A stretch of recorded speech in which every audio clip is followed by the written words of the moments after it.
ஆனால் ஒரு நல்ல நடிகன்கிறதுல எந்த மாற்றம் கிடையாது சார். நம்ம பிடிக்குதோ பிடிக்கலையோ, கமலஹாசன் திறமையான ஒரு நடிகர். சினிமாவில் நல்ல தொழில்நுட்பத்தை எல்லாம் தேடி தேடி கற்றுக்கிட்டவர். ஒரு தெளிவாகவே எல்லாத்தையும் புரிஞ்சு அதில் செயல்பட்டவர். அதில் எந்த மாற்று கருத்தும் கிடையாது. ஒரு பெரிய பொம்பளை பொறுக்கிங்கிறது ஒரு குறைபாடு தான். அது சினிமா துறையில் இருந்ததுனாலே இல்லாமல் இருந்து என்னமோ.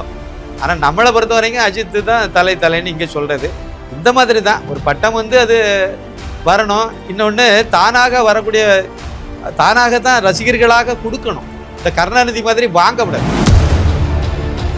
உடல்நிலை மோசமானாலும் கூட சூப்பர் ஸ்டாருக்குள்ள இப்போ நடிக்கணும்னு அவசியமே கிடையாது. அவருக்கு இருக்கக்கூடிய வசதி வாய்ப்புக்கும் செல்வாக்குக்கும் அவர் நடிக்க வேண்டிய அவசியமே இல்லை. முடிஞ்சுன்னா எங்கேயா போய் 2 நிமிஷம் ஏதாவது ஒரு கெஸ்ட்டில் ஒரு நிகழ்ச்சியில் போய் பேசிட்டு வந்தாலே போதும். கமலஹாசனும் நான் இனிமேல் நடிக்க மாட்டேன்னு சொல்லிட்டு அவர் இந்த பக்கம் போனார் அப்படின்னா, முழு நேரம் அரசியல்வாதியாக போகிறேன், இனிமேல் நான் நடிப்பெல்லாம் இனிமேல் விட்டுற போகிறேன் அப்படின்னு சொல்லி போனார் அப்படின்னா, சினிமா துறைக்கு தமிழ் சினிமாவுக்கு அது ஒரு இழப்பாக தான் இருக்கும். அதில் எந்த சந்தேகமும் கிடையாது. ஏன்னா மூத்த கலைஞர் அவர். இவங்க யாரை டார்கெட் பண்ணியிருக்காங்க? கல்லூரி மாணவிகளை டார்கெட் பண்ணியிருக்காங்க. இந்த பப்புக்கு போகக்கூடிய இளம் பெண்கள் இளைஞர்களை டார்கெட் பண்ணி தான் இந்த வியாபாரத்தை வச்சிருக்காங்க. அப்படின்னா சினிமா துறையிலுக்கு இதுக்கு சம்மந்தம் இல்லைன்னு சொல்ல முடியுமா? விஜய் அரசியலுக்கு வர்றதுனால திமுகவுக்கு எதிரான ஓட்டம் மடைமாற்றம் பண்ணணுங்கிறது திமுகவுடைய இலக்கு. அதை நோக்கி அவரை களம் இறக்குனதே திமுக காரங்க தான் என்னை பொறுத்த வரைக்கும். இதுக்கு முன்னாடி விஜய் ரசிகர் யாருக்கு ஓட்டு போட்டாங்க? ஒரு சின்ன கேள்விதான். இதுக்கு முன்னாடி விஜய் ரசிகர்கள் எல்லாம் யாருக்கு ஓட்டு போட்டாங்க? திமுக தான் போட்டாங்க. திமுக இல்ல திமுக கூட்டணி அந்த அணியில இருக்கக்கூடியவங்களுக்கு தான் ஓட்டு போட்டாங்க. அப்ப அந்த ரசிகர்கள் இவர் தனியா களத்திட்டு போனார்னா அந்த ஓட்டெல்லாம் எங்க போகும்? விஜய்க்கு பின்னாடி போகும். அப்ப எங்க இருந்து வரும்? அது திமுக கூட்டணிக்கு போட்ட ஓட்டு இங்க போகும். இல்லை இதுக்கு முன்னாடி திமுகவுக்கே நேரடியாக ஓட்டு போட்ட விஜய் ரசிகர்களாக இருப்பாங்க. அவங்க நேராக விஜய் பக்கம் போகும்போது இந்துக்காரன் தானா போகும்போது யாருக்கு பாதிப்புன்னு நினைக்கிறீங்க? திமுகவுக்கு பாதிப்பு. பாஜகவுக்கு அதனால என்ன பாதிப்பு? ஒரு பாதிப்பும் கிடையாது. அண்ணா திமுகவுக்கும் பாதிப்பு கிடையாது. விஜயும் சீமானம் கூட்டணி வைப்பாங்க சார். வரக்கூடிய சட்டமன்ற தேர்தலில் இவங்க 2 பேரும் தான் கூட்டணி வைப்பாங்க. அதைத்தான் விஜய் அன்னைக்கு அந்த மாநாடு நடத்தும் போது மேடையில் அறிவித்ததும் அதுதான். ஐஎன்டி தமிழ் நேயர்களுக்கு வணக்கம். இன்ற நேர்காணலில் நம்முடன் இணைந்திருப்பவர் சினிமா துறையை சார்ந்த திரு சின்னப்பா கணேசன் அவர்கள். வணக்கம் சார். வணக்கம் வணக்கம் வணக்கம் வணக்கம். இப்போ உலகநாயகன் கமலஹாசன், ஸோ அவருடைய படம் பார்த்தீங்கன்னா இப்போ இந்தியன் 2க்கு அப்புறம் தக் லைஃப் உருவாயிட்டு வந்துட்டு இருக்கு. இந்த நேரத்தில் பார்த்தீங்கன்னா என்னை உலகநாயகன் அப்படின்னு சொல்லி அழைக்க வேண்டாம், கமலஹாசன் KH அப்படின்னு சொல்லி அழைக்கலாம் அப்படின்னு சொல்லி ஒரு அறிக்கை விட்டுருக்காரு சார். முன்னதாக இது போல தமிழ் சினிமாவில் பார்த்தீங்கன்னா நடிகர் அஜித்குமார் சொல்லியிருந்தாங்க, என்னை தலன் அழைக்க வேண்டாம், அஜித்குமார்னு அழைங்க, எனக்கு அப்பா அம்மா வச்ச பேரே போதும் அப்படின்னு சொல்லியிருந்தாரு. இதே இப்போ கமலஹாசன் அவர்கள் கையில் எடுக்க காரணம் என்னவா சார் இருக்கும்? அவருக்கு மேல் சபை எம்பி பதவி கொடுக்க சொல்லியிருக்காங்க திமுகவில். அந்த எம்பி பதவி சீக்கிரம் தரப்போகிறாங்க. என்ன நடிகர்னு சொல்கிறத விட அரசியல்வாதின்னு சொல்கிறதுல அவர் பெருமைப்படுறவர் மாதிரி தோணுது. அதனால் தனியாக நின்று கட்சி ஆரம்பித்து எல்லாம் பண்ணி பார்த்தாரு, ஒன்றும் வேலைக்கு ஆகலை. சரி என்ன திமுகவினுடைய அடையாளத்தில் போகணுங்கிற மாதிரி இருக்கிறதுனால ஒரு உலக நாயகன் அதெல்லாம் சொன்னால் ஒருவேளை அந்த உதயநிதி சின்ன மேளம், அப்புறம் ஸ்டாலின் சின்ன மேளம், இவங்களுக்கெல்லாம் ஒருவேளை மனசுக்கு பிடிக்காமல் இருக்கலாமோ என்னமோ தெரில. அது கூட இருக்கலாம், காரணமாக இருக்கலாம். ஆனால் ஒரு நல்ல நடிகன்கிறதுல எந்த மாற்றம் கிடையாது சார். நம்ம பிடிக்குதோ பிடிக்கலையோ, கமலஹாசன் திறமையான ஒரு நடிகர். சினிமாவில் நல்ல தொழில்நுட்பத்தை எல்லாம் தேடி தேடி கற்றுக்கிட்டவர். ஒரு தெளிவாகவே எல்லாத்தையும் புரிஞ்சு அதில் செயல்பட்டவர். அதில் எந்த மாற்று கருத்தும் கிடையாது. ஒரு பெரிய பொம்பளை பொறுக்கிங்கிறது ஒரு குறைபாடு தான். சினிமா துறையில் இருந்ததுனாலே இல்லாமல் இருந்து என்னமோ. அந்த மாதிரி வேண்டாம், அவருக்கு மேலே விமர்சனம் சொல்லலாம், குறைபாடாக சொல்லலாம். திறமையான நடிகருங்கிறதுல எந்த குறைபாடும் கிடையாது. திறமையான மிகச்சிறந்த ஒரு நடிகர். அவருக்கு உலகராகன்னு பட்டம் இருந்தார், அதில் தப்பு இல்லை. என்னை பொறுத்த வரைக்கும் அது ஓகே தான். அவருடைய நடிப்புக்காக, அவருக்கு கலைக்காக அவருக்கு அந்த பட்டத்தை ரசிகர்களாக தானே கொடுத்துருக்காங்க. என்ன அவர் என்ன போய் வாங்கிட்டே வந்தார்? ரசிகர்களாக அவரை உலக நாயகன்னு சொல்லி கொண்டாடினாங்க. அந்த அடிப்படையில் அதுக்கு தகுதியான ஆள் தான் சார். அது அவர் ஏன் அதை மாற்றிக்கிட்டாரு, ஏன் மாற்றணுன்னு எனக்கு தெரில. சூப்பர் ஸ்டார்னு ரஜினிகாந்தை சொல்கிறோம். அவர் அதுக்கு தகுதியான ஆள் தான் அவர். அவ்வளோதான். மக்கள் ஏற்றுக்கிட்டாங்க, ரசிகர்கள் ஏற்றுக்கிட்டாங்க. அஜித்குமார் அவர்கள் தலைன்னு சொன்னாங்க. தலைங்கிறது ஒரு பட்டம் கிடையாது. அவரை கூப்பிடுறது அன்பாக பாசமாக தலைன்னு சொல்லிட்டு சொன்னாங்க. இருந்தாலும் அவர் அந்த மாதிரிலாம் சொல்ல வேண்டாம். ஏன்னா அவர் ரசிகர் மன்றமே வைக்க விடாதுன்னு சொன்ன மனிதர் அவர். ரசிகர் உங்கள் வீடு உங்கள் அம்மா அப்பாவை போய் காப்பாற்றுங்க, ரசிகர் மன்றம் வச்சு உங்கள் நேரத்தை நீங்கள் வீணடிக்காதுங்க அப்படின்னு சொன்னவர் தான் அது. அதெல்லாம் ரசிகர்கள் மேலே உள்ள ஒரு பாசத்தினால அவர் சொன்னது தான். இருந்தாலும் இன்றைக்கு வரைக்கும் தலைன்னு தானே அவர் சொல்லிட்டு இருக்காங்க. அவர் விரும்புகிறாரோ இல்லையோ. அஜித் அப்படின்னா அது தலைன்னா அஜித் தான் அப்படிங்கிற மாதிரி தானே சொல்கிறாங்க. டோனியை சொல்லுவாங்க தலை, இனி அடுத்து ஆனால் நம்மளை பொறுத்த வரைக்கும் அஜித்து தான் தலைன்னு இங்கே சொல்கிறது. இந்த மாதிரி தான் ஒரு பட்டம் வந்து அது வரணும். இன்னொன்று தானாக வரக்கூடிய தானாக தான் ரசிகர்களாக கொடுக்கணும். இந்த கருணாநிதி மாதிரி வாங்கக்கூடாது. ஒரு சின்ன சம்பவத்தை சொல்கிறேன் சார். அதாவது கவிஞர்னு சொல்லி எல்லாருமே வந்து கண்ணதாசனை சொல்ல ஆரம்பிச்சிட்டாங்க. சொல்லி எல்லாரும் கவிஞர், கண்ணதாசன்கிற பேரை பயன்படுத்துகிறத விட கவிஞருங்கிற கவிஞர்னா அது கண்ணதாசன் தான் அப்படிங்கிற மாதிரி ஒரு சூழ்நிலை சினிமா உலகத்தில் எல்லாருமே சொல்ல சினிமாவுக்கு வெளியே எல்லாரும் கவிஞர்னு சொல்லக்கூடிய அளவுக்கு அவருடைய உயரம் மேலே போயிட்டு கருணாநிதியால் ஜீரடிக்க முடியல. என்ன இவனை போய் கவிஞர்னு சொல்ல ஆரம்பிக்க, நம்மளை மட்டும் கருணாநிதின்னு சொல்கிறாங்க. அப்புறம் நம்மளுக்கும் ஏதாவது ஒன்று போடணும்லான்னு சொல்லி அதுக்காக வேண்டி உருவாக்குனது தான் கலைஞர் அப்படிங்கிற வார்த்தையை எதுக்கு இவர் ஒரு பட்டத்தை அவரே சூட்டிக்கிட்டு அதை எல்லாரையும் சொல்ல வச்சு அதே மீறி கொஞ்சம் இவர் சொல்ல மாட்டேன்ட்டான். எங்களை மாதிரி என்ன மாதிரி உள்ள ஆட்கள் வந்து கருணாநிதினு பேரை மட்டுமே சொல்லிவிட்டான், கலைஞர்னு சொல்ல மாட்டேன்ட்டான். உடனே இனி ஓ வாயிலையும் கலைஞர் இருக்கிற வார்த்தையை நான் கொண்டு வந்தே தீருவேன் அப்படின்னு சொல்லி கலைஞர் டிவி இப்போ நீ சொல்லி தானே ஆகணும். கலைஞர் டிவின்னு தானே சொல்லணும். கருணாநிதி டிவின்னு சொல்ல முடியாதுமே, அது சொல்லி தானே ஆகணும். அந்த மாதிரி ஒரு இதுதான். அதை மாதிரி கலைஞர் டிவின்னு ஒன்று ஆரம்பித்து அப்படி கொண்டு வந்தார். அதே மாதிரி தான் இவருக்கு அதே மாதிரி பட்டத்தெல்லாம் வாங்கக்கூடாது. ரசிகர்களாக கொடுக்கறது தானாக வரக்கூடிய பட்டங்கள், அதை வச்சிருக்கையில் தப்பு இல்லை என்னை பொறுத்த வரைக்கும். சரி, அது கமலஹாசனுடைய விருப்பம், அது அவர் வேண்டான்னு நினைக்கிறாரு. வேற ஏதாவது காரணம் இருக்குமான்னு எனக்கு தெரியல சார். சினிமாவில் சார் இப்போ இது வரைக்கும் இருந்துட்டு பல படங்கள் நடிச்சிருக்காரு. அதாவது இந்த ஓய்வு எடுக்கின்ற காலத்தில் வந்துட்டு இந்த மாதிரி அறிவிப்பு வெளியிட்டது தான் குறிப்பாக வந்துட்டு ஒரு திருப்பு முனையாக பார்க்கப்படுகிறது சார். எதற்காக இந்த மாதிரி இந்த நேரத்தில் அறிவிப்பு வெளியிடுறாரு அப்படின்றது? அதாவது என்னை பொறுத்த வரைக்கும் நான் என்னுடைய கருத்தை தான் சொல்கிறேன். இதை ஒரு கலைஞன் அப்படின்னு நீங்கள் எடுத்தீங்க, அது திரைக்கலைஞனோ நாடக கலைஞனோ எது வேணாலும் எடுத்துடுங்க. அரிதாரம் பூசி நடிக்கக்கூடிய ஒரு கலைஞன், அவர் சாகிறது வரைக்கும் கலைஞன் தான் சார். அதை மறுக்கவே மாற்றவே முடியாது சார். இப்போ அமிதாப் பச்சன் இருக்கார். ஒரு சமயத்தில் அவர் கதாநாயகன் நடித்தார்னா இப்பவும் கதாநாயகன் வந்து ஒரு வயசான கேரக்டராக இருந்தால் இப்பவும் அவர் கலக்கத்தான் செய்வார், அது நடிக்க தான் செய்கிறாரு. அதனால் அந்த பழைய கதாநாயகனுங்கிற பீக்கில் அவர் இல்லைங்கிறது அவருக்கும் தெரியும். ஆனால் சிவாஜி கணேசன் அவர் வந்து பெரிய அளவில் நடிச்சிட்டு இருந்தார். அப்புறம் ஒரு கட்டத்துக்கு மேலே போகும்போது அவர் குணச்சித்திர வேகத்துக்கு அப்பா கேரக்டர் அப்படி இப்படிலாம் நடிக்க ஆரம்பிச்சிட்டார். ஆனால் கடைசி வரைக்கும் அந்த நடிப்புங்கிறது அவருக்கு மனசை விட்டு போகலை, நடிச்சுக்கிட்டே தான் இருந்தார். அதே தான் நடிகர்கள் எல்லாருமே அப்படி தான் சார். நடிகர் அப்படின்னால ஒரு நாடக நடிகராக இருந்தால் கூட கடைசி வரைக்கும் அந்த கால் நடக்கக்கூடிய அளவுக்கு இருக்குன்னா, தெம்பு இருக்குன்னா அப்போ கூட நடிக்கணும்னு தான் அவங்களுக்கு முயற்சி பண்ணிருப்பாங்க. அந்த அடிப்படையில் கமலஹாசன் வந்து ஒரு சிறந்த நடிகர். அவர் அடுத்த பரிமாணத்துக்கு போகலாம். கதாநாயகனாக தான் நடிப்பேன்னு அவசியம் இல்லை, அதுக்கு அடுத்த பரிமாணத்துக்கு போகலாம். கதையை அதுக்கு தக்கவாறு உள்ள கதைகளை தேர்வு செய்து கொஞ்சம் காலம் நடிக்கலாம். அதுக்கு பிறகு அமிதாப் பச்சன் மாதிரி இல்லைன்னா சிவாஜி கணேசன் மாதிரி நீங்களும் வந்து மாறலாம். எம்ஜிஆர் மாதிரியே தான் இருப்பேன்னு எல்லாத்தையும் சொல்ல முடியாது. எம்ஜிஆர் கரெக்டாக அந்த ட்ராக் அமைஞ்சுது. அவர் கதாநாயகனாகவே நடிச்சுட்டு வந்தார், வயசான பிறகு காலகட்டத்தில் நடித்தார். அதுக்கு பிறகு அப்படியே மாறும்போது டக்குன்னு அரசியலில் வந்து பெரிய ஆளாக ஆகிட்டார். அதுக்கு முதலமைச்சர் ஆகிட்டார். பெரிய ஆள் என்ன முதலமைச்சர் ஆகிட்டார். அதுக்கு பிறகு அவர் நடிக்க முடியலை அவரால். அதனால் அதை விட்டுட்டு வெளியே வந்துட்டார்.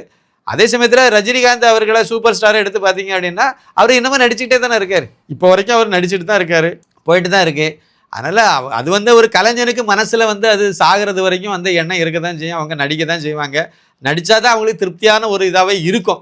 உடல்நிலை மோசமானாலும் கூட சூப்பர் ஸ்டார்களை இப்போ நடிக்கணும்னு அவசியமே கிடையாது. அவருக்கு இருக்கக்கூடிய வசதி வாய்ப்புக்கும் செல்வாக்குக்கும் அவர் நடிக்க வேண்டிய அவசியமே இல்லை. முடிஞ்சுன்னா எங்கேயா போய் 2 நிமிஷம் ஏதாவது ஒரு கெஸ்ட்டில் ஒரு நிகழ்ச்சியில் போய் பேசிட்டு வந்தாலே போதும், இல்லை 2 பேருக்கு பரிசு கொடுத்துட்டு வந்தாலே போதும். உடலில் நோகாமல் ரிஸ்க் எடுக்காமல் ஏதாவது சின்ன இதை பண்ணாலே போதும். இருந்தாலும் அவர் நடிக்கிறாரு, அதை நம்ம கொச்சைப்படுத்த முடியாது. அவருக்கு வந்து நடிக்கணுங்கிற ஆர்வம், உடல்நிலை சரியில்லாமல் இருந்தாலும் அந்த உடல் பெரும்பாலும் ஒத்துக்காத சூழ்நிலைக்கு வந்துட்டாருன்னு சொல்லலாம். அந்த அளவுக்கு வந்தாலும் அதையே மீறி நடிக்கிறாருன்னு அவருடைய உள்ளால் இருக்கக்கூடிய அந்த கலை ஆர்வம் தான்.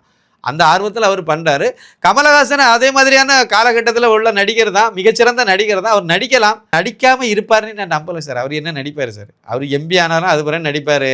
ஒருவேளை எம்பி ஆன பிறகு முழு நேர அரசியல்வாதியாக வரணும்னு நினச்சிக்கிட்டு அவர் ஏதாவது முடிவு பண்ணி ஏதாவது பண்ணுறாரு. ஏன்னா அவர் மக்கள் நீதி மையம்ங்கிற கட்சி அவர் ஆரம்பித்த பிறகு நடிக்கிறத அவர் விடலை, நடிச்சுக்கிட்டே தான் இருந்தார். அந்த பக்கம் பார்ட் டைமாக தான் அரசியல்வாதியாக இருந்தார். அப்புறம் முழு நேரம் நடிப்பாக தான் இருந்தார். இப்போ வந்து என்னமோ முழு நேரமாக நம்ம நடிக்கிறதுல மூட்டை கட்டி வச்சுட்டு வந்துடலான்னு நினைக்கலாம். ஆனால் அப்படி வரும்போது ஒரு சின்ன தமிழ் சினிமாவுக்கு ஒரு சின்ன இழப்பு ஒன்று இருக்கும் சார். விஜய் முழு நேர அரசியல்வாதி. ஏன்னா விஜய் தான் இன்னைக்கு இருக்கையில டாப்ல இருக்கக்கூடிய ஒரு நடிகர்னு நம்ம எடுத்துக்கலாம். கதாநாயகனை நீங்கள் எடுத்தீங்கன்னா அரசியலில் விமர்சனம் பண்ணலாம். சினிமா துறையில் பொறுத்த வரைக்கும் நீங்கள் ஜனரஞ்சகம் எல்லா சிறு குழந்தைகள்லேருந்து கொஞ்சம் ஓரளவுக்கு பெரியவங்க வரைக்குமே ஒரு 40 வயசுக்கு லெவல் வரைக்கும் உள்ளவங்கள்லாம் நிறைய பேர் விஜயினுடைய தீவிர ரசிகர்களாகவே இருக்காங்க. அவங்கெல்லாம் ஓட்டு போடுவாங்களான்னு கேட்காதுங்க, அது வேற கதை. நடிகர் அப்படின்னா அவருடைய நடிப்பை ரசிக்கிறாங்க, அது இல்லைன்னு நம்ம சொல்ல முடியாது. ஆனால் அவருக்கும் இளமை இருக்குது. அப்படி இருக்கும்போது அவர் வந்து சினிமா துறையை விட்டுட்டு இந்த துறைக்கு வந்து அங்கே வந்து வர்றது வந்து சினிமா துறைக்கு ஒரு பேர் இழப்புன்னு தான் நம்ம பார்க்கணும். இன்னொருத்தன் வரமாட்டானா, வரத்தானே செய்வான், அது காலங்காலமாக வந்துட்டு தான் இருக்காங்க. இருந்தாலும் இவர் போகிறது சினிமா துறைக்கு ஒரு இழப்பாக தான் இருக்கும். அதே மாதிரி கமலஹாசனும் வந்து நான் இனிமேல் நடிக்க மாட்டேன்னு சொல்லிட்டு அவர் இந்த பக்கம் போனார் அப்படின்னா, முழு நேரம் அரசியல்வாதியாக போக போகிறேன், இனிமேல் நான் நடிப்பெல்லாம் இனிமேல் அந்த விட்டுற போகிறேன் அப்படின்னு சொல்லி போனார் அப்படின்னா, சினிமா துறைக்கு தமிழ் சினிமாவுக்கு அது ஒரு இழப்பாக தான் இருக்கும். அதில் எந்த சந்தேகமும் கிடையாது. ஏன்னா மூத்த கலைஞர் அவர், திறமையான ஒரு நடிகரும் கூட, எந்த கேரக்டர் வேணாலும் நடிக்கணும். இப்போ நல்லா ரொம்ப அனுபவத்தில் ஒரு எக்ஸ்ட்ரீம் லெவலில் தாண்டி போய் உட்காந்துருக்காரு. அவருக்கு நீங்கள் என்ன கேரக்டர் கொடுத்தாலும் அவரால் நடிக்க முடியும். நீங்கள் இன்னும் வந்து கதாநாயகனாக கொடுக்கலன்னா கூட மற்ற கேரக்டரில் நீங்கள் என்ன வில்லனாக கொடுத்தீங்களோ இல்லை எதை கொடுத்தாலும் பிச்சு உதறக்கூடிய அளவுக்கு அவருக்கு அந்த இது இருக்குது. அப்போ அதை வச்சு அவர் மக்களை நிறைய சந்தோஷப்படுத்த வைக்கலாம். அவர் தான் முடிவு பண்ணணும். அது என்ன காரணம் தெரியாது. இவங்களுக்கு அந்த சூழ்நிலை இருக்குது, அவருக்கு அந்த வாய்ப்பு இருக்குது, அந்த உடல்நிலை ஒத்துக்கக்கூடிய அளவில் அவருக்கு இன்னமும் இருக்குது. நல்லா பண்ணலாம். அவர் அதை மீறி அவர் என்ன முடிவு எடுத்திருக்காருன்னு நமக்கு தெரியாதுல்ல. ஏதாவது காரணங்கள் இல்லாமல் இருக்காதுன்னு நான் நினைக்கிறேன். இவர் வந்துட்டு உலகநாயகன் கூப்பிட வேணாம்னு சொல்லியிருந்தாலும் அந்த ரோபோ சங்கர் அவர்கள் வந்து சொல்றாங்க, நான் உலகநாயகன் மேல் கூப்பிட மாட்டேன், விண்வெளி நாயகன் சொல்லி கூப்பிடுவேன், அப்படிதான் போஸ்டர் அடிச்சு ஒட்ட போறேன் அப்படின்னு சொல்றாரு சார். உங்களோட பார்வை என்ன சார்? அவருக்கு மேலே உள்ள பாசத்தில் அவர் சொல்கிறார். அதாவது கமலஹாசனுக்கு மேலே, கமலஹாசனால் பயனடைஞ்சவங்க நிறைய இருக்காங்க. அவருக்கு நடிப்புக்கு மேலே மரியாதை உள்ளவங்க நிறைய இருக்காங்க, ரசிக்கிறவங்க நிறைய இருக்காங்க. மாதிரி அவருக்கு மேலே அபிமானிகள், அந்த அபிமானத்தினால அவர் ரோபசங்கர் சொல்கிறார். நானும் பார்த்தேன். அந்த விண்வெளி நாயகன்னு நாங்கள் சொல்ல போகிறோம், நீங்கள் உலக நாயகன் தான் சொல்ல முடியாது, நாங்கள் விண்வெளி நாயகன்னு உங்களை சொல்ல போகிறேன்னு சொல்கிறாரு. சரி, இருந்தாலும் அது அவருடைய அன்பை அவர் வெளிப்படுத்துகிறாரு ரோபசங்கர் அவர்கள். சார் அவர் வேண்டான்னு சொன்னாலும் அவர் அப்படி தான் சார் சொல்லுவாங்க, உலக நாயகன் தான் சொல்லுவாங்க. முதல்ல சொல்லும்போது உலக நாயகன்னு சொல்லும்போது நீங்கள் வந்து அதை சொல்ல வேண்டான்னு தடுத்தா நின்றோம். ஆனால் நீங்கள் வந்து பாட்டே போட்டு விட்டீங்க, உலக நாயகன்னு சொல்லி பாட்டெல்லாம் போட்டு அதர் இது போய் எல்லாத்துலையும் நல்லா சேர்ந்து எல்லாம் ஒரு பெரிய லெவலுக்கு போயாச்சு. சூப்பர் ஸ்டார்னா ரஜினிகாந்த் தான், உலக நாயகன்னா கமலஹாசன் தான் அப்படிங்கிற மாதிரி எல்லாம் பதிவாகி போச்சு. இதுக்கு பிறகு நீங்கள் விரும்பினாலும் விரும்பாட்டாலும் உங்களை உலகநாயகன் தான் ரசிகர்கள் சொல்லிட்டு இருப்பாங்க. அதை தடுக்க முடியாது தான் நான் நினைக்கிறேன். இப்போ தமிழ்நாட்டை பொறுத்த வரைக்கும் பார்த்தீங்கன்னா இந்த போதைப்பொருள் கலாச்சாரன்றது அதிகமாக இருக்குது சார். அது இந்த படிக்கக்கூடிய மாணவர்கள் தாண்டி இப்போது சினிமா துறையில் இருக்க பலரும் வந்துட்டு அதை எடுத்துக்கொள்ளுதாங்க சில தகவல்லாம் வந்திருக்கு சார். அதன் அடிப்படையெல்லாம் சமீபத்தில் பார்த்தீங்கன்னா சின்னத்திரை நடிகையான மீனான்ற நபரை வந்துட்டு பெண் நடிகை அவங்கள வந்துட்டு கைது பண்ணியிருக்காங்க போதைப்பொருள் வச்சிருந்தா சொல்லி. இப்போ அவங்க நீதிமன்ற காவலில் இருக்காங்க. இந்த போதைப்பொருள் புழக்கம்ன்றது சினிமா துறையில் எந்த அளவுக்கு சார் ஊடுருவி இருக்கு?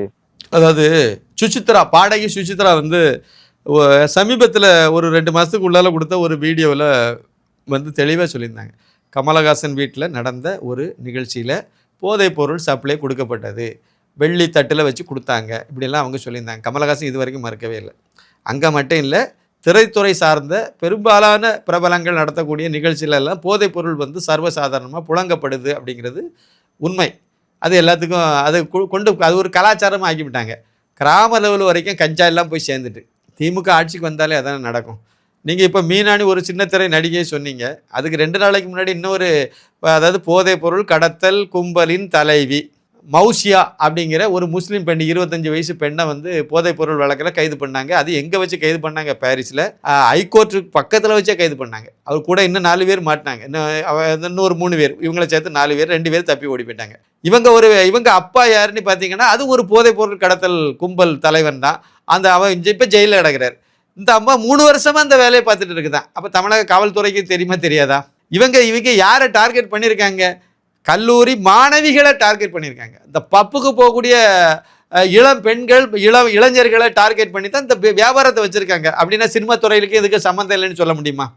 சினிமா துறை, அப்புறம் அரசியல்வாதிகளுடைய வாரிசுகள், அப்புறம் வந்து தொழில் அதிபர்களுடைய வாரிசுகள் எல்லாமே இதில் இன்வால்வ் ஆகுறாங்க, இதில் போகிறாங்க, இதுக்கு அடிமை ஆகுறாங்க. இது எல்லாமே கலாச்சார சீரழிவு, அடுத்த தலைமுறையை சீரழிக்கிறது. ரொம்ப தூரம் போன சார். முதலமைச்சர் இருக்கார் நம்ம ஸ்டாலின்காரு, அந்த ஸ்டாலின்காருடைய அண்ணன் யார்? மூக்க அழகிரி. மூக்க அழகிரியுடைய பையன் இப்போ எந்த சூழ்நிலையில் இருக்கார்? எதனால் அந்த சூழ்நிலைக்கு போனார்? அவர் வந்து கோமா நிலைக்கு போயிட்டாரு அப்படிங்கிறாங்க. மாசக்கணக்கில் அது ரொம்ப பல மாதங்களாகவே கோமாவில் தான் இருக்காரு. அவருக்கு வந்து நினைவு திரும்பலைன்னு சொல்கிறாங்க. எதனால அதுக்கு போனார்? போதைப் பொருள் பயன்படுத்தினால. போதைப் பொருளுக்கு அடிமையாகி அதை அளவுக்கு அதிகமாக பயன்படுத்தினால. அப்போ முதலமைச்சருடைய ஒரு மகன் தானே வரும். அண்ணன் மகனால அவருக்கு ஒரு மகன் முறை தானே. அவங்களே பாதிக்கப்பட்டால் கூட தமிழர்கள் தமிழ்நாட்டில் அதுக்கு பிறகும் போதைப் பொருள் கட்டவிழ்த்து தானே விட்டுருக்காங்க. அதை பற்றி கவலையே படலையே. அண்ணன் மகனே நாசமாக போனாலும் பரவாயில்ல, தமிழச்சியெல்லாம் தாலி அறுத்து முண்டாச்சியானாலும் பரவாயில்ல, நாங்கள் சாராயம் காய்க்கிறதையும் விற்கிறதையும் விட மாட்டோம், நாங்கள் போதைப் பொருள் கடத்துறதையும் உற்பத்தி செய்கிறதையும் முடக்க மாட்டோம், அது சர்வ சுதந்திரமாக தான் பண்ணிட்டு இருப்பாங்க, அதன் பெயர் தான் திராவிடியா மாடல் அரசு அப்படின்னு சொல்லிட்டு நினைக்கிறாங்க. சினிமா துறை மட்டும் விதிவிலக்கா என்ன? சினிமா துறையில் தான் ஃபஸ்ட்டு இன்ட்ரோடியூஸ் ஆகுது எல்லாமே. சினிமா துறை மூலமாக தான் தொழில் அதிபர்களுடைய வாரிசுகளுக்கு போகுது.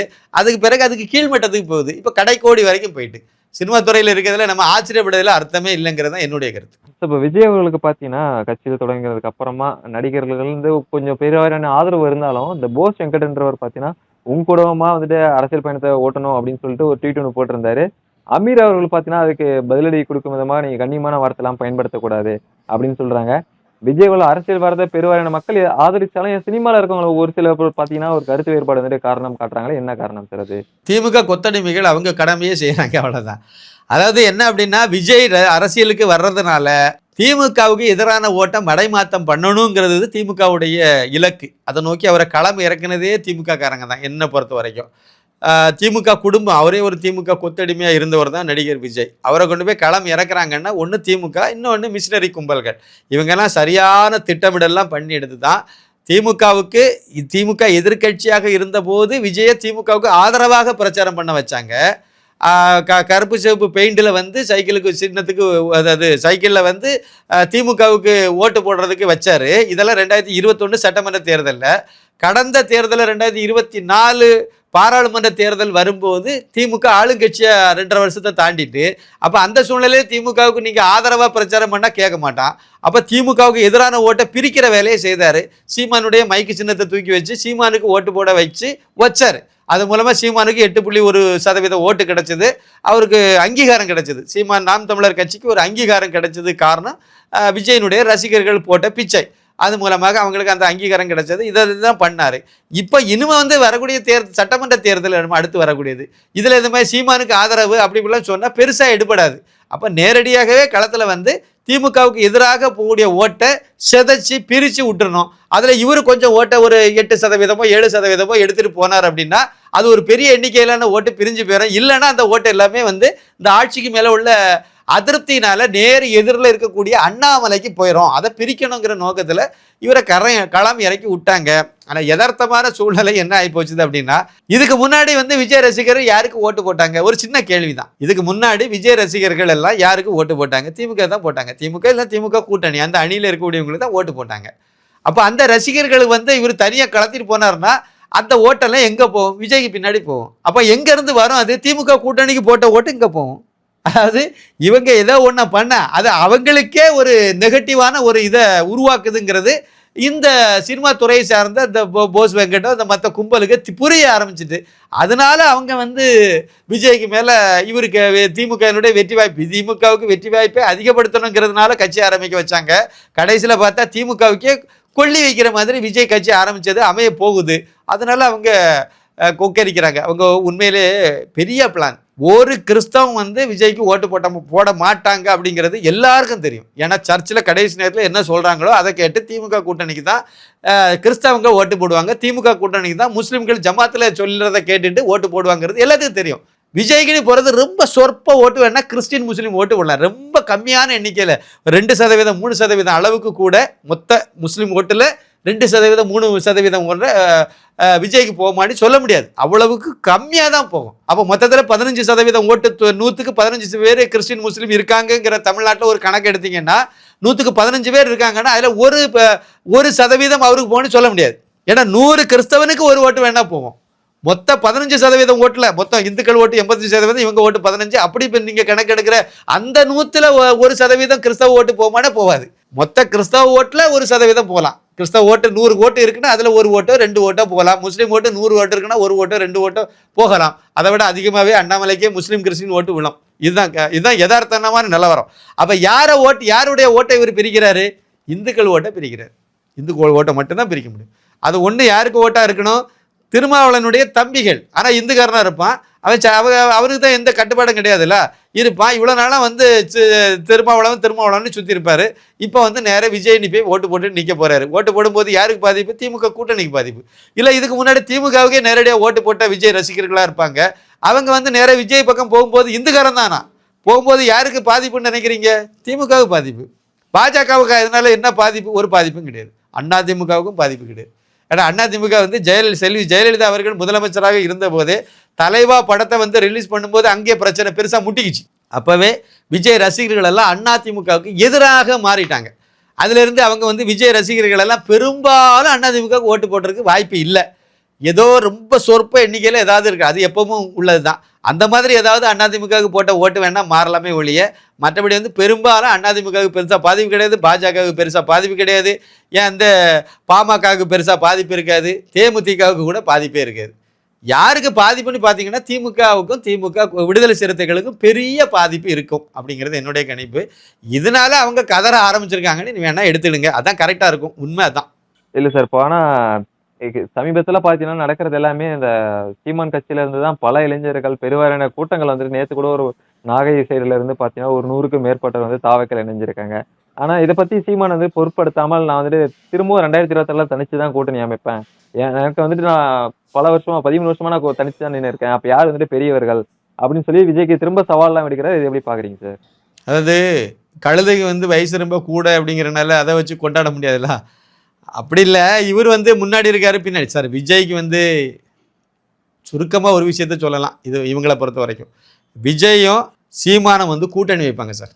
வரக்கூடிய சட்டமன்ற தேர்தலில் இவங்க 2 பேரும் தான் கூட்டணி வைப்பாங்க. அதைத்தான் விஜய் அன்னைக்கு அந்த மாநாடு நடத்தும் போது மேடையில் அறிவித்ததும் அதுதான். விஜய் சீமானம் மட்டும்தான் இப்போதைக்கு ஆப்ஷன் அவங்களுக்கு இருக்குது. 2 பேரும் சேருவாங்க. எதுக்கு அப்படின்னா மக்கள் மனசில் வந்து ஒரு பெரிய நாங்கள் ஒரு பெரிய சக்திங்கிறத காணிச்சாதான் மக்கள் 4 ஓட்டு விழும்னு எதிர்பார்ப்பாங்க. அதை சுற்றி வளைச்சி கடைசியில் இந்து ஓட்டை தான் போய் டார்கெட் பண்ணுறாங்க. இந்து ஓட்டு சாதாரண அடித்தட்டில் இருக்கக்கூடிய மக்களை வந்து மடைமாற்றம் பண்ணணும், அவங்கள ஏமாற்றணும். அப்போ என்ன செய்யணும்? நாங்கள் வந்து சும்மா விஜய் மட்டும் தனியாக நிற்கும் போது ஒரு என்ன விஜய் எங்கே வெற்றி பெறவா போகிறாருங்கிற மாதிரி ஆயிரும்.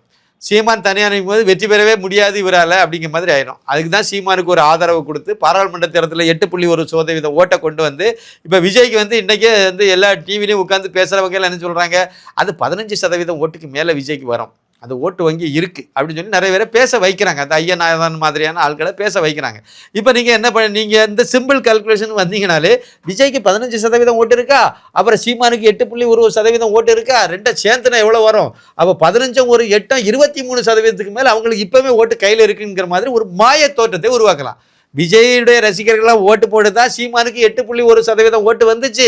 அவங்க எல்லாம் ஓட்டு போடலன்னா அது ஒரு 3% ஓட்டுக்கு சுருங்கி இருக்கும், 3.5 போய் விழுந்திருக்கும். அதை காப்பாற்றி அவரை உருவாக்கி கொண்டு வந்ததே விஜய் தான் அப்படிங்கிறது வந்து வெளியே தெரியாது. ஆனால் எதுக்கு இந்த சூத்திரத்தை இவங்க பண்ணாங்க, எதுக்கு இதை பண்ணினாரு விஜய் அப்படின்னு கேட்டிங்கன்னா, சீமானுக்கு ஓட்டு வங்கி கூடுதல் இருக்குன்னு மக்களை நம்ப வைக்கணும். வச்சாச்சு 8.1% ஓட்டு சீமானுக்கு இருக்குது. அது விஜய் ரசிகர்கள் போட்ட ஓட்டுங்கிறதெல்லாம் நம்ம தானே பேசுகிறோம். மக்களுக்கு மத்தியில் சாதாரண பாமரனுக்கு தெரியாதுல்ல, புரியாதுல்ல. அப்போ அவருக்கு 8% ஓட்டு 8.1% சீமானுக்கு இருக்குது. அப்போ விஜய்க்கு அது 10 15 20% ஓட்டு விஜய்க்கு இருக்குது. தாராளமாக ஆட்சியை பிடிச்சிருவாங்க அப்படின்னு சொல்லி ஒரு நம்ப வைக்கலாம். அப்புறம் இன்னொரு பெரிய ப்ளஸ் பாயிண்ட் வந்து விஜய்க்கு இருக்குது. என்ன அப்படின்னா, ஒரு நடிகர், பீக்கில் இருக்கக்கூடிய ஒரு நடிகர், ஒன்றும் காலாவதியான நடிகர், ரிட்டையர்டான நடிகர்லாம் கிடையாது. இப்போமா அவர் வந்து நல்ல உச்சத்தில் இருக்கக்கூடிய ஒரு நடிகர். அப்போ அவர் எந்த தெருவுக்கு போனாலும் எல்லாரும் பார்ப்பாங்கங்க. திமுக காரனும் பார்ப்பான், பாஜக காரனும் எட்டி பார்ப்பான். ஏன்னா விஜய் படத்தை எல்லாரும் தான் பார்த்துருப்பாங்க. எல்லாரும் விஜய் நேரடியாக வராரு, ஊருக்கு வராருன்னா எல்லாரும் ஊருக்கே எட்டி பார்ப்பாங்க. அவங்க எல்லாம் ஓட்டு போடுவாங்களாங்கிறது தான் அடுத்த கேள்வி. அப்போ கூட்டம் கூடும், விஜய் எங்கே போனாலும் கூட்டம் கூடும். அது நாகர்கோவிலுக்கு போனாலும் சரி, கன்னியாகுமரி போனாலும் சரி, சுசீந்திரத்துக்கு போனாலும் சரி, எங்கே போனாலும் 4 பேர் வந்து கூடிடுவாங்க. கண்டிப்பாக விஜயா அப்படியா, ஏன் விஜய் போயிட்டா நயன்தாராவை கூட்டிகிட்டு போங்க, இன்னும் கூட்டம் கூட தான் செய்யும். அப்படி ஒரு கிரேஸ் இருக்குது நடிகர்களுக்கு தமிழகத்தில், அதனால கூட்டம் கூடும். அது அவருடைய ப்ளஸ்ஸு. அதை வச்சு மக்கள்கிட்ட அப்போ எவ்வளோ கூட்டம் கூடிச்சு தெரியுமான்னு ஒரு இதை உருவாக்கலாம். அப்படி ஒரு உருவாக்கி அதை வந்து நாங்கள் ஒரு பெரிய மாசுன்னு கிரியேட் பண்ணிவிட்டு 2 பேரும் சேர்ந்து கூட்டணி நிற்பாங்க. வேணா பாருங்க 2026 சட்டமன்ற தேர்தலில். ஏன்னா இப்போ நாள் இருக்கு, இப்பவுமே கூட்டணின்னு களம் இறங்குனாங்கன்னா வியாபாரம் இல்லாமல் போயிடும். இவர் வந்து விஜய் எதிர்த்து நிற்கிற மாதிரி இவர் காட்டிக்குவாரு, விஜய் வந்து சீமானுக்கு எதிராக இருக்க மாதிரி காட்டிக்குவாங்க. ரெண்டு பேரும் எதிராக இருக்க மாதிரி வெளியே ஒரு போலியா ஒரு சண்டத்தை ஒரு யுத்தத்தை தொடங்குவாங்க. நம்மளை பற்றியே தான் பேசணும்னு நினைப்பாங்க. ஆனால் ஒருத்தர் அண்ணாமலை ஐபிஎஸ்னு ஒருத்தர் வரப்போறாருல, அவர் 28ஆம் தேதி வந்த பிறகு களம் அந்த பக்கமாக போயிடும். பேசுபடு பொருளாக திரு அண்ணாமலை ஐபிஎஸ் மாறிடுவார். அப்புறம் இவங்கெல்லாம் செல்ல காசு ஆயிடுவாங்க. இதான் யதார்த்தமாக நடக்க போகுது. அதுக்கு இவங்களும் ஏதாவது பிளான் வச்சிருப்பாங்க, வச்சு பண்ணுவாங்க. எது எப்படியா 26ல் இவங்க தான் சார் கூட்டணி. விஜய், அதாவது ஜோசப் விஜய் அவர்களும் செபஸ்டியான் சைமன் அவர்களும் தான் 2026 சட்டமன்ற தேர்தலில் கூட்டணி வைக்க போறாங்க. இன்னும் ஒன்று ரெண்டு சின்ன சின்ன இந்த எஸ்டிபி மாதிரியான கட்சிகளை வேணா சேர்த்துக்குவாங்க. அவ்வளவுதான் இதுல வாய்ப்பு இருக்கு எனக்கு தெரிஞ்ச வரையில. தொடர்ந்து பேசுவோம். நேர்காணல் கொடுத்தமைக்கு நன்றி சார். மிக்க நன்றி, நன்றி, வணக்கம்.